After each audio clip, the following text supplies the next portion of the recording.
Chapter 2 के बारे में बात करेंगे। चैप्टर 2 में जो एग्जाम्पल नंबर 1 है उसमें क्वेश्चन नंबर 5 और 6 ये दोनों बहुत इंपॉर्टेंट है। क्यों इंपॉर्टेंट है उसके पीछे का रीज़न क्या है।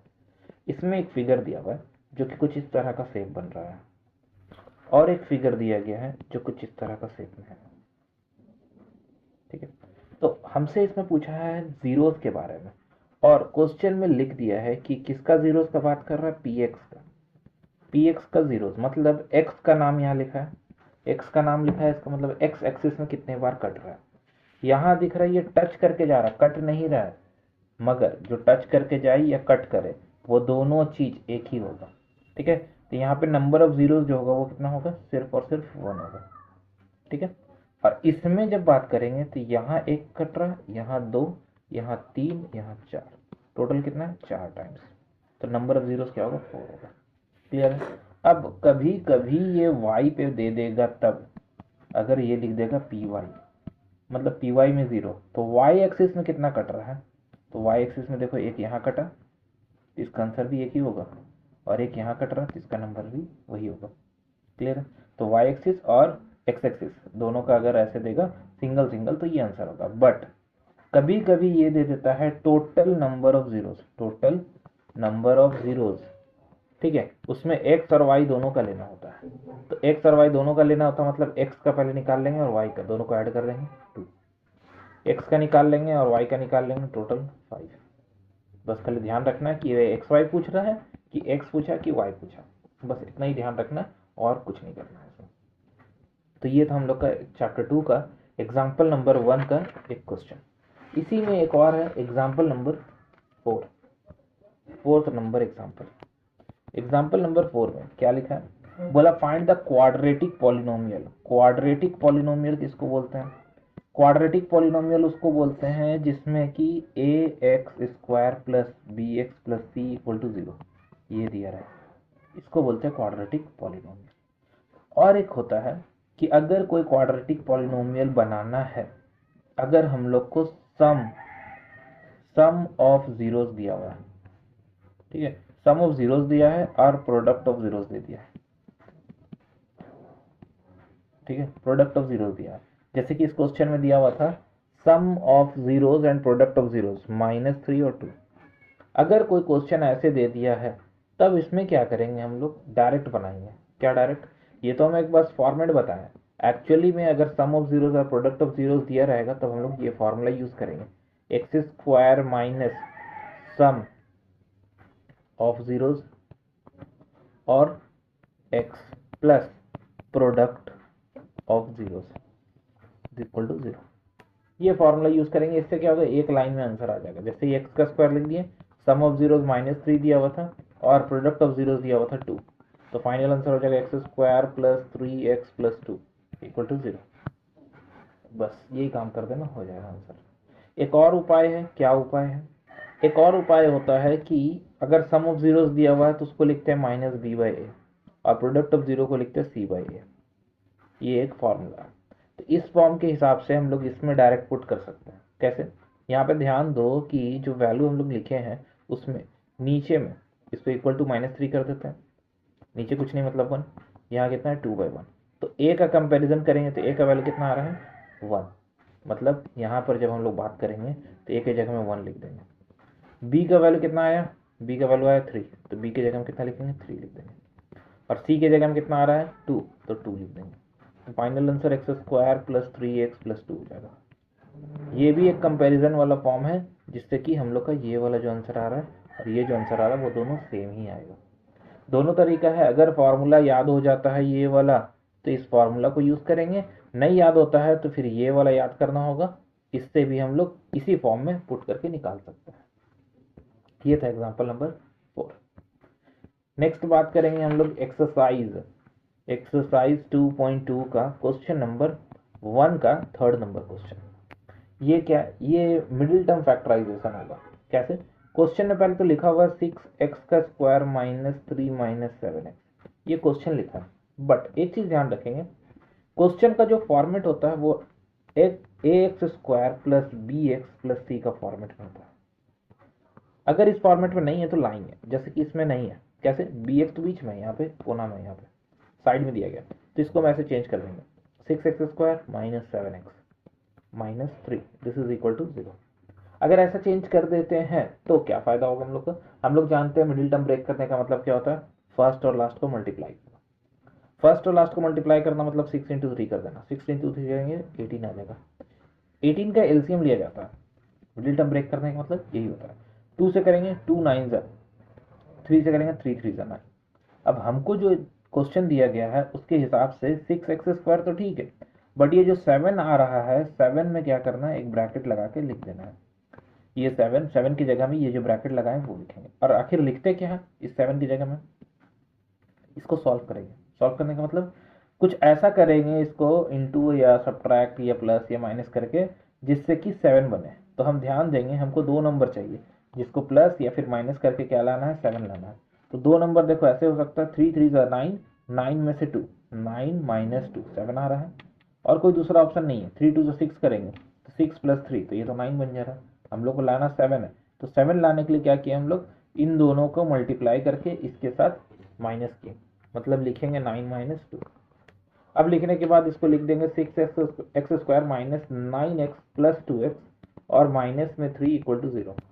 यहाँ से 3x को अगर कॉमन निकाल ले, किससे 3x को कॉमन निकाल ले, फर्स्ट वाला से, तो 3x निकालेंगे तो यहाँ बचेगा 2x। कैसे, ये 3 2 ज़ा 6 है, x बाहर चल गया, ये 3 3 ज़ा 9 तो 3 बचेगा खाली। यहाँ पर कुछ कॉमन नहीं निकलेगा तो 1 कॉमन निकाल देंगे, 2x माइनस 3 हो जाएगा इक्वल टू 0। तो फाइनली हम लोग क्या देख रहे हैं कि इसमें ये दोनों सेम सेम है, सेम सेम है, इसका मतलब है 2x माइनस 3 और एक दूसरा वाला क्या है 3x प्लस 1 इक्वल टू 0। तो यहाँ से तुम आराम से निकाल सकता है 2x माइनस 3 इक्वल टू 0 और ये x का वैल्यू हो जाएगा 3/2। कैसे, 2 नीचे चल गया, 3 उधर चल जाएगा प्लस की तरफ, प्लस से उधर तो माइनस। यहाँ से ध्यान दे तो 3x प्लस 1 इक्वल टू 0 हो जाएगा, 3x इक्वल टू 1 हो जाएगा, x इक्वल टू 1/3 हो जाएगा। बस कहानी खत्म हो गई। बट क्वेश्चन में क्या पूछा हम लोग से पूछा गया find the number of zeros, find the zeros of the polynomial and relationship between the verify the relationship between the zeros और एंड द कोफिशिएंट। ये बोल रहा है जीरोस और कोफिशिएंट के बीच में वेरिफिकेशन भी चाहिए। तो वेरिफिकेशन क्या जानते हैं हम लोग जानते हैं कि अगर माइनस बी बाई ए करते हैं तो वो क्या होता है, सम ऑफ जीरोस होता है। ठीक है, अभी ऊपर में हम लोग कंप्लीट किए थे ऐसा, क्या कि माइनस बी बाई ए जो होता है वो सम ऑफ जीरोस होता है। तो हम एक काम करेंगे, इसमें 2 पार्ट में निकाल लेंगे सम ऑफ जीरोस, इन दोनों का एडिशन। सम ऑफ जीरोस मतलब 3/2 प्लस 1/3, ये हो गया सम ऑफ जीरोस। वेरीफाई करना है, लेफ्ट और राइट को इक्वल दिखाना है, LHS और RHS को क्या दिखाना है, इक्वल दिखाना है। अगर ये रिलेशनशिप में जाता है तो इसका एलसीएम हो जाएगा 6, इसका एलसीएम क्या होगा 6 हो जाएगा। कैसे, हम लोग को पता है अलग अलग नंबर रहेगा तो क्या करना है, उसको मल्टीप्लाई कर देना है। और ये 3 इसके पास चल जाएगा 9 हो जाएगा, 2 इसके पास चल जाएगा तो 2 हो जाएगा। तो फाइनल आंसर 11/6 हो गया। ठीक है, ये दोनों का हम लोग का वैल्यू निकला। अच्छा सॉरी, यहाँ पे माइनस छूट गया है, ये 1 उधर जाएगा तो माइनस हो जाएगा, यहाँ माइनस में आएगा। ठीक है, माइनस, तो यहाँ पे कितना हो रहा है 7 हो जाएगा। ठीक है, 7/6। अब यहाँ बात करते हैं बी बाई ए। बी क्या था यहाँ पे क्वेश्चन में, देखो यहाँ पे ए कौन सा है, ये पहला वाला ए है, ये बी है, ये सी है। तो हम लोग क्या लिखे थे, माइनस बी बाई ए, यानी कि -7/6, -7/6। तो माइनस माइनस प्लस 7/6। साफ साफ दिख रहा है कि लेफ्ट साइड जो आया और राइट साइड जो आया वो दोनों सेम है, मतलब ये वेरीफाई हो गया सम ऑफ जीरोस। और सेम चीज प्रोडक्ट ऑफ जीरोस में करेंगे, क्या होता है सी by A equal to some, नहीं सॉरी, प्रोडक्ट ऑफ जीरोस। तो प्रोडक्ट ऑफ जीरोस में लेफ्ट राइट कर लेना है फिर से अपना, LHS और RHS। प्रोडक्ट ऑफ जीरोस मतलब 3/2 और -1/3, ये दोनों का प्रोडक्ट।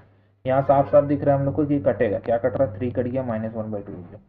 अब यहाँ पे बात करेंगे सी क्या था, सी ऊपर में अभी हम दिखाया क्या था 3 और एक है 6, क्या हो जाएगा -3/6। काटेंगे तो -1/2 होगा, 3 से कट रहा है 2 टाइम्स में। तो फाइनली क्या मिला हम लोग को कि लेफ्ट और राइट क्या है आपस में इक्वल है। तो इससे ये पता चलता है, सो ये वेरीफाइड हो जाता है, वेरीफाइड क्या कि रिलेशनशिप काम कर रहा है। ये जो रिलेशनशिप हम लोग को फॉर्मूला में बताया गया था वो रिलेशनशिप अप्लाई हो जा रहा है। ठीक है, तो ये था हम लोग का एग्जाम क्वेश्चन नंबर 1 का बिट 3 एक्सरसाइज 2.2 का। एक और इसमें इंपॉर्टेंट क्वेश्चन है जो कि है 5 नंबर में लिखा हुआ t² - 15 तो पहले इसका वैल्यू के बारे में बात करेंगे। वैल्यू कैसे निकलेगा? वैल्यू निकालने के लिए हम लोग इसको लिखेंगे t square minus root over 15। अब क्यों लिखें रूट ओवर 15? क्योंकि 15 को हम दो पार्ट में रूट ओवर 15 में तोड़ सकते हैं। दो बार रूट में रहता है 15, तो उसको एक बार 15 लिखते हैं, तो एक बार रहेगा तो उसको दो बार में लिखा जा सकता है, तो वही इसको लिख दिए। अब एक चीज़ और इसमें उठता है कि अगर 15 लिख दिए हैं तो ये फॉर्मेट देखा देखा लग रहा है ए स्क्वायर माइनस बी स्क्वायर का फॉर्मेट में, जो कि ए माइनस बी और एक ए प्लस बी होता है। तो अगर ये फॉर्मेट इसमें मैच करता है तो इसको एक बार लिखेंगे टी प्लस रूट ओवर 15 और एक बार लिखेंगे टी माइनस रूट ओवर 15। एक बार रूट ओवर 15 टी प्लस में और एक बार टी माइनस में रूट ओवर 15 लिखेंगे। यहाँ से हम लोग को ये पता चलेगा t equal to minus root over 15 आ रहा है, एक कंपैरिजन, और दूसरा कंपैरिजन में टी का वैल्यू आ रहा है रूट ओवर 15 माइनस 1। ठीक है, एक में क्या, सॉरी एक में प्लस आएगा एक में माइनस आएगा, यहाँ दिख रहा है ना, ये प्लस में है, प्लस में तो क्या आएगा टी का वैल्यू माइनस में, ये माइनस में है तो टी का वैल्यू क्या आएगा प्लस में आएगा। दो टी का वैल्यू निकल गया। टी का वैल्यू निकालने के बाद जैसा कि ऊपर में हम किए थे सम ऑफ जीरोज और प्रोडक्ट ऑफ जीरोज के बारे में, सेम काम यहाँ पे भी करेंगे। बट काम करने से पहले एक चीज यहाँ जान लो कि ए और बी और सी कितना है।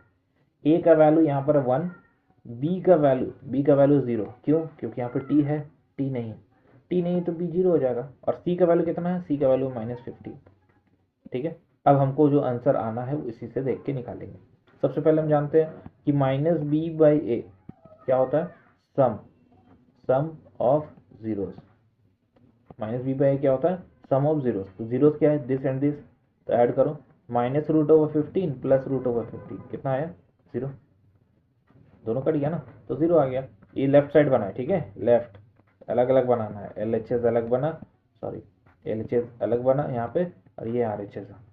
एल एच एस में क्या बी कितना है? यहाँ पे दिख रहा है साफ साफ, बी कितना है? 0। तो यहाँ लिख देंगे क्या? 0/1। और 0/1 क्या होता है? 0 होता है। तो ये जो are H S L H S आया और ये जो आर एच एस है दोनों क्या सेम है, तो L H S equal to R H S आ रहा है, L H S equal to R H S आ जा रहा है, ये इक्वल टू नहीं देना है। ठीक है, दूसरा बनाएंगे, ये दोनों वेरीफाई कर दिया। अब एक बार प्रोडक्ट वाला करते हैं। प्रोडक्ट में होता है C/A, product of zeros. Product of zeros में क्या होगा? Root over 15 minus root over 15 multiplied with root over 15।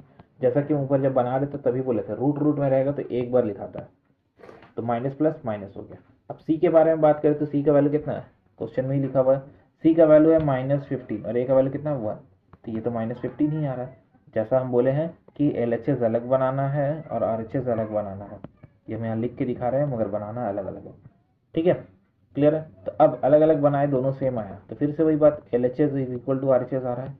और अगर ऐसा आ रहा है तो ये वेरीफाई कर रहा है, वेरीफाइड कौन सा रिलेशनशिप को? वो जो हम लोग का रिलेशनशिप जीरो और कोफिशिएंट के बीच में दिया गया है। तो ये फिलहाल हो गया हम लोग का 1 का सारा क्वेश्चन।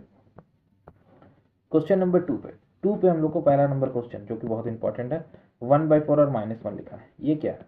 ये है सम ऑफ जीरोस। ये क्या है? Sum of zeros. और दूसरा वाला क्या है? प्रोडक्ट। तो हमको रूल पता है, दो रूल है। पहला x square minus sum of zeros, और दूसरा क्या है? Product of zeros. तो जब हम लोग सम ऑफ जीरोस के बारे में बात करेंगे तो यहाँ पे क्या लिखेंगे? 1/4 एक्स लिख देंगे, और प्रोडक्ट ऑफ जीरोस में क्या लिखेंगे? -1 लिख देंगे, इक्वल टू 0 कर देते हैं। तो फाइनली हम लोग को क्या मिलेगा? एक्स स्क्वायर माइनस 1/4 एक्स और -1। मन करेगा तो इसमें एलसीएम ले लेंगे, एलसीएम ले लेंगे तो ज़्यादा अच्छा रहेगा। एलसीएम में क्या होगा? 4x square minus 1x minus 4 divided by 4 equal to 0। क्यों ऐसा हुआ? क्योंकि यहाँ पे दिख रहा है यहाँ कुछ नहीं मतलब 1 है, यहाँ कुछ नहीं मतलब 1 है, तो 4 दोनों के पास क्या होगा? मल्टीप्लाई हो जाएगा। 4 को उठा के इधर लेके आएंगे तो आंसर होगा 4x square minus x minus 4 equal to 0। ये हम लोग का क्वाड्रेटिक इक्वेशन बन जाएगा। दूसरा बात करते हैं इसका एक और क्वेश्चन करने का, 2 का 2 में क्या लिखा हुआ? रूट ओवर 2 लिखा हुआ और 1/3 लिखा हुआ। तो हम लोग को पता होना चाहिए ये क्या है? सम। ये क्या है? सम ऑफ जीरोज है, और ये क्या है? प्रोडक्ट ऑफ जीरोज है। तो हम लोग फॉर्मूला जानते हैं, एक्स स्क्वायर माइनस क्या? सम ऑफ जीरोज, और क्या है? प्लस में प्रोडक्ट ऑफ जीरोज। तो जब सम ऑफ जीरोज के बारे में बात करेंगे तो सम ऑफ जीरोज हो गया root over 2 plus 1/3, sorry sum of zeros तो रूट ओवर 2 है ना, √2x और प्रोडक्ट ऑफ जीरोज में हो जाएगा 1/3 इक्वल टू 0। तो फाइनली हम लोग को क्या मिलेगा, x², इसके नीचे और इसके नीचे कुछ नहीं है तो 1 है। जब कुछ नहीं रहता है तो 1 होता है, तब एलसीएम में क्या होता है, दोनों के पास मल्टीप्लाई हो जाएगा। तो यहाँ 3 आ जाएगा और यहाँ पे भी 3 आ जाएगा और ये 1 हो जाएगा और y में 3 था वो रहेगा। क्रॉस मल्टीप्लाई कर देंगे, 3x² - 3√2x + 1 इक्वल टू 0। बस यही हम लोग का फाइनल आंसर हो जाएगा इस क्वेश्चन का। तो ये था हम लोग का चैप्टर 2 का।